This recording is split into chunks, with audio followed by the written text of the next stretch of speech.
बिस्मिल्लाहिर्रहमानिर्रहीम। स्टूडेंट्स, हमने 10th class का चैप्टर नंबर 3 स्टार्ट किया हुआ था, जो चैप्टर नंबर 12 है वो कोऑर्डिनेशन एंड कंट्रोल। उसके अंदर हम पढ़े थे ब्रेन पढ़ा था, स्पाइनल कॉर्ड पढ़ा था, सेंट्रल नर्वस सिस्टम पढ़ा था। हमने पढ़ा था जो ह्यूमन नर्वस सिस्टम है उसके दो पार्ट्स है, सेंट्रल नर्वस सिस्टम और दूसरा peripheral nervous system. Central nervous system के अंदर हमने ब्रेन और स्पाइनल कॉर्ड पढ़ा। उसके बाद जो नेक्स्ट आ गया पेरिफेरल नर्वस सिस्टम, हमने वो देख लिया। पेरिफेरल नर्वस सिस्टम जो है वो स्पाइनल कॉर्ड और ब्रेन को निकाल के बाकी जितनी भी न्यूरॉन्स नर्व सेल्स बॉडी में फैले हुए हैं उसके मुतालिक है। ठीक है, it composed of two main things, two main parts, only single neurons, nerve cells and the ganglia. ये दो पार्ट्स हैं, नर्व सेल और गैंग्लिया से मिलकर बना हुआ है। और जो नर्व सेल्स हैं वो भी आगे दो इकसाम की है। There are two types of nerve cells, cranial cells and spinal nerves. अब जो हमारी ब्रेन से निकल रही हैं, जो नर्व्स हमारे ब्रेन से निकल के पूरी बॉडी में फैली हुई हैं वो क्रेनियल नर्व्स कहते हैं। जो स्पाइनल कॉर्ड से निकल के फैली हुई है उसको कहते हैं स्पाइनल नर्व। क्रेनियल नर्व की टोटल जो है वो है 24, 12 राइट साइड पे, 12 लेफ्ट साइड पे। तो ये कितने हैं? 12 पेयर्स हैं इसके, 12 पेयर्स हैं। उसके अंदर मोटर न्यूरॉन्स भी आ जाती हैं, सेंसरी न्यूरॉन्स भी आ जाती हैं, मिक्स न्यूरॉन्स वगैरह सारी आ जाती हैं। दूसरा अगर हम देखें स्पाइनल कॉर्ड की बात करें तो स्पाइनल नर्व्स के अंदर 31 पेयर होते हैं और ये मिक्स सारे के सारे मिक्स न्यूरॉन्स होती हैं। ठीक हो गया, ये द नर्व्स। दूसरा ganglia, cluster of the neuron cell body outside the CNS. जो हमारे सेंट्रल नर्वस सिस्टम के अंदर क्लस्टर बना होता है स्पाइनल कॉर्ड में, हमारे ब्रेन में खासतौर पे जो इंटरन्यूरॉन्स का क्लस्टर बना हुआ है, इसी तरह का हमारी बॉडी के अंदर ब्रेन सेल और नर्व सेल स्पाइनल कॉर्ड के दरमियान के अलावा हमारी बॉडी के अंदर कुछ जगह पे क्लस्टर्स वगैरह बने हुए हैं न्यूरॉन सेल्स के, उसको उस जगह को क्या करते हैं? गैंग्लिया। अब हम देखते हैं कि ये जो पेरिफेरल नर्वस सिस्टम के अंदर जो ये नर्व्स और गैंग्लिया के अंदर मैसेज आता है या जाता है, इसके दो पाथवेज हैं। इसके अब हमने देखते हैं पाथवेज ये किस तरीके से कौन कौन से नर्व इस्तेमाल होती हैं। पहला है सेंसरी पाथवे। सेंसरी पाथवे के अंदर कहता है रिसेप्टर्स टू सीएनएस, कि मैसेज आता है हमारे बॉडी के रिसेप्टर से किस जगह पर सीएनएस तक जो जाता है वो क्या है? वो सेंसरी, जो सेंस करता है, सेंसरी पाथवे। ठीक है। दूसरा है मोटर पाथवे, कि जो सीएनएस हमारा ब्रेन या स्पाइनल कॉर्ड फंक्शन कहता है, ऑर्डर देता है और वहाँ से मैसेज आता है, सीएनएस से मैसेज आता है अफेक्टर तक, जिसने अफेक्ट करना है और रिस्पॉन्स क्रिएट करना है, सीएनएस टू अफेक्टर्स। इसके मजीद मोटर पाथवे के दो अंदर मजीद आते हैं system, somatic nervous system and autonomic nervous system. अब हम इसको मजीद देखते हैं कि क्या चीज़ है। सोमैटिक नर्वस सिस्टम ये कब कंट्रोल होता है और क्या चीज़ होती है? कॉन्शियसनेस और वॉलंटरी एक्शंस। ये वो वाला सिस्टम है जो हम काम कर रहे हैं और हम होश आवाज में, मतलब ये कि जो हमारे कॉन्शियस, हम सोते हुए नहीं, या फिर हम ऐसे काम जो हम सिर्फ जागते हुए कर सकते हैं। मैं अपनी बॉडी को रिमूव करा रहा हूँ या फिर अपनी देख रहा हूँ किसी चीज़ को, या फिर मैं बोल रहा हूँ, ये मैं सोच समझ के खुद बोल रहा हूँ, तो ये क्या है? ये कॉन्शियसनेस के अंदर आता है। वॉलंटरी एक्शंस होते हैं जो हम खुद ब खुद करते हैं। लेकिन कुछ एक्शन ऐसे होते हैं कि जो हम होश में अगर नहीं भी हैं तो वो खुद ब खुद हो जाते हैं। जैसे अगर मैंने कोई चीज़ उठाई है, कोई वजनी चीज़ मैंने उठाई है, तो ये है कि मुझे अगर लग रहा है कि मैं थक गया हूँ तो मैं इसको छोड़ दूँगा, क्योंकि क्या है? मैंने कॉन्शियसनेस के अंदर, अपने वॉलंटरी एक्शन के अंदर, अपने इख्तियार के अंदर जो चीज़ है मैंने रख दी है। ये होता है क्या चीज़? वॉलंटरी एक्शंस या कॉन्शियसनेस कंट्रोल। ये होता है। इसके अंदर होता है क्या है? मोटर न्यूरॉन्स आती हैं, वो क्या करती है? That conducts message from CNS to skeletal muscles. जो क्या करती हैं? वो स्केलेटल मसल्स को मैसेज देती हैं, स्केलेटल मसल्स काम करें, मैं चल रहा हूँ, कहाँ तक जाना है, कितना चलना है, ये सारा का सारा मैं कॉन्शियसनेस के अंदर या वॉलंटरी एक्शन के अंदर कर सकता हूँ। ठीक है। लेकिन इसके बरक्स मैंने कोई चीज़ पकड़ी हुई है तो एकदम से उसके ऊपर वजन बढ़ गया तो क्या होगा?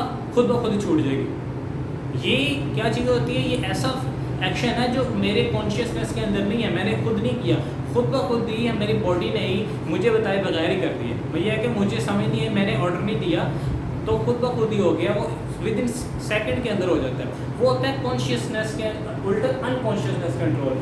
ये पहला था somatic nervous system, conscious voluntary actions, motor neurons message करती हैं स्केलेटल मसल्स को।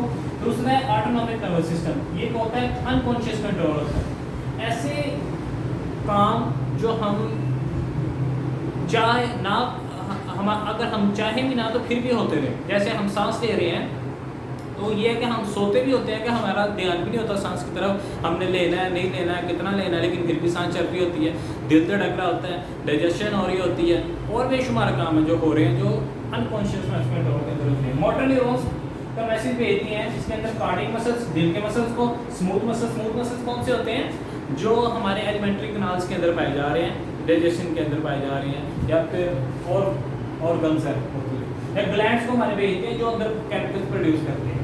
इसके अंदर भी टू सिस्टम मजीद आ जाते हैं, sympathetic system, sympathetic nervous system और पैरासिम्पैथेटिक नर्वस सिस्टम। अब हम इन सिस्टम को देखते हैं जो हमारे अनकॉन्शियसनेस कंट्रोल के अंदर होते हैं, अनकॉन्शियस के अंदर होते हैं, जो हमारी होशोवास के अंदर या फिर हमारे ऑर्डर के बगैर भी हो सकते हैं। इमरजेंसी सिचुएशन है पहली parasympathetic nervous system, sympathetic nervous system के अंदर इमरजेंसी कंडीशन के अंदर हमें जो कोई इमरजेंसी कंडीशन आती है तो वो उसके अंदर ये चीज़ होती है। जैसे मैंने बताया था कि वजन एकदम से आ गया तो मैंने छोड़ दिया, उसके अंदर ये सिंपैथेटिक नर्वस सिस्टम वर्क करेगा।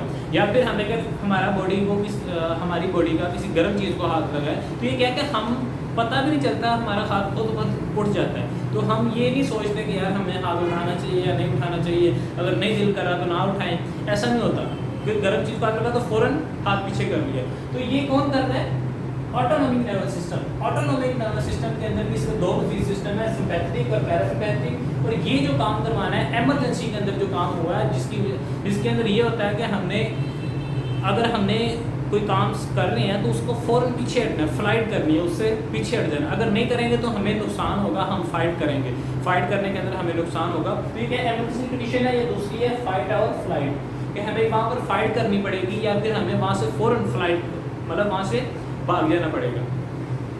इसके अंदर होता क्या है, मेन जो चीज़ें होती हैं या तो स्ट्रेस कंडीशन के अंदर होता है, परेशानी के अंदर होता है। प्यूपल्स जो हमारे आँख के अंदर प्यूपल्स होते हैं ये डायलेट हो जाते हैं, ये खुल जाते हैं हैरानी की वजह से, स्ट्रेस की वजह से।